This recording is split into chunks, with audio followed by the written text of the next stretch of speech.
जिस मार्ग पर चलकर मनुष्य स्वयं को आत्मा के रूप में देखता है, परमात्मा के अंश के रूप में स्वयं को जानता है, उस मार्ग को धर्म कहते हैं। कुरुक्षेत्र की युद्ध भूमि में जब भगवान श्री कृष्ण अर्जुन को गीता का ज्ञान दे रहे थे, उन्हें स्वधर्म का अर्थ समझा रहे थे, तब किसने सोचा था कि कलयुग में एक ऐसा भी समय आएगा जब धर्म परिवर्तन पर पूरे राष्ट्र में मंथन चलेगा। धर्म के जानकार गुरु, शंकराचार्य, शासक, प्रजा टीवी पर, मंचों पर, गली मोहल्लों में चिल्लाकर इस धर्म मंथन में हिस्सा लेंगे। क्या सच में कोई भी अपने धर्म की श्रेष्ठता दिखाकर आपसे आपका धर्म बदलने के लिए मजबूर कर सकता है? आपके देवी देवताओं की आलोचना करके, आपकी अज्ञानता का फायदा उठाकर आपसे धर्म बदलवा सकता है? क्या धर्म को बदलना इतना आसान है? मित्रों, सनातन धर्म में हजारों साल पहले हिंदू, मुस्लिम, सिख, बौद्ध, जैन जैसा धर्म विभाजन नहीं था, लेकिन धर्म की सही समझ ना होने की वजह से हमने धर्म को वस्त्र जैसी तुच्छ वस्तु समझ ली। आप इस बारे में क्या सोचते हैं? कमेंट करके जरूर बताएं। लेकिन इससे पहले अगर आप इस वीडियो को पहली बार देख रहे हैं तो इस वीडियो को सब्सक्राइब कर लें, ताकि धर्म और आपके जीवन से जुड़ी जानकारी आपको मिलती रहे। मित्रों, गीता प्रवचन नाम की पुस्तक में विनोबा भावे जी ने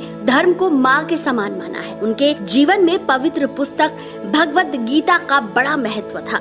उनका मानना था कि जन्म लेते ही मनुष्य को धर्म मिल जाता है। जन्म लेते ही मनुष्य बाकी संबंधों को चुनने के लिए स्वतंत्र हो सकता है, लेकिन एक माँ ही ऐसी होती है जिसे आप चुन नहीं सकते। धर्म कोई ऐसी चीज नहीं जिसका एक पक्ष आपको पसंद नहीं आए तो आप रातों रात इसे बदल डालें। गीता प्रवचन में स्पष्ट किया गया है कि दूसरे का धर्म भले ही श्रेष्ठ मालूम हो, लेकिन फिर भी उसे ग्रहण करने में आपका कल्याण नहीं है। सूर्य का प्रकाश आपको कितना भी प्रिय हो, आप उसी प्रकाश में बढ़ते हैं। सूर्य आपके लिए पूजनीय है, वंदनीय है, इसलिए आप पृथ्वी पर रहना छोड़कर क्या उसके पास जाना चाहेंगे? सूर्य की तुलना में पृथ्वी भले ही तुच्छ हो, उसका खुद का प्रकाश ना हो, तो भी जब तक सूर्य का तेज सहन करने का सामर्थ्य आप में नहीं आ जाता, तब तक सूर्य से दूर रहकर अपना विकास करने में ही आपकी भलाई है। मित्रों, मछली से यदि कोई कहे कि पानी से कीमती दूध है तो तुम दूध में रहो, तो क्या मछली उसे मंजूर करेगी? मछली तो पानी में ही जी सकती है, दूध में मर नहीं जाएगी। दूसरे का धर्म सरल मालूम होता है तो भी उसे स्वीकार नहीं करना चाहिए। बहुत बार सरलता केवल आभास मात्र होती है। घर गृहस्थ में बाल बच्चों की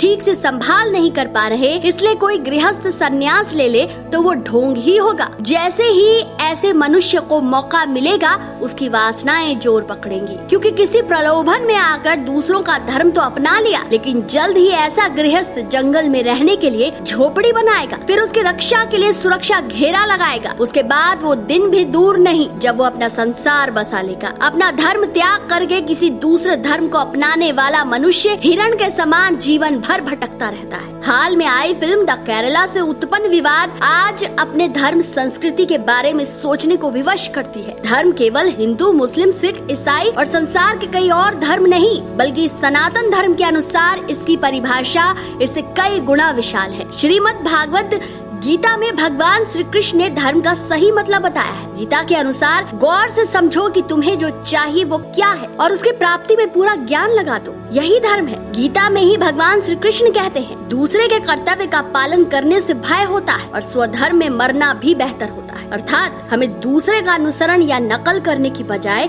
स्वधर्म को पहचानना चाहिए। दूसरों का अनुसरण करने से मन में भय उत्पन्न होता है। श्री कृष्ण के अनुसार भय तभी समाप्त होगा जब आप अपना स्वधर्म पहचानेंगे। सनातन धर्म बहुत विशाल है। अगर आपसे कोई ये कहे कि आपके धर्म में जातिवाद है, तो उसे गीता में लिखा हुआ ये श्लोक दिखा दीजिएगा, जो इस प्रकार से है, ओम चातुर्वर्ण्यम मया सृष्टम गुण कर्म विभागशः। यानी सनातन धर्म में 4 वर्णों की व्यवस्था गुण धर्म पर आधारित है, न कि कुल जन्म के आधार पर। इसके अलावा कई लोग आपसे ऋग्वेद का भी उदाहरण दे सकते हैं, तो जान लीजिए। ऋग्वेद संहिता मंडल 10 सूक्त 90 ऋचा 12 में ये श्लोक आता है। ब्राह्मणो अस्य मुखमासी द्वाहु राजन्य कृतः उरु तदस्य यद्वेषः पदभ्याम शूद्रो आजयतः। विराट शरीर के मुख से ब्राह्मण, बाजुओं से क्षत्रिय, पेट से वैश्य और पैरों से शूद्र का जन्म। लेकिन कई लोग इस श्लोक का गलत मतलब निकालते हैं। वो मानते हैं कि शरीर में पैर का कोई महत्व ही नहीं, यानी समाज में शूद्र का महत्व ही नहीं।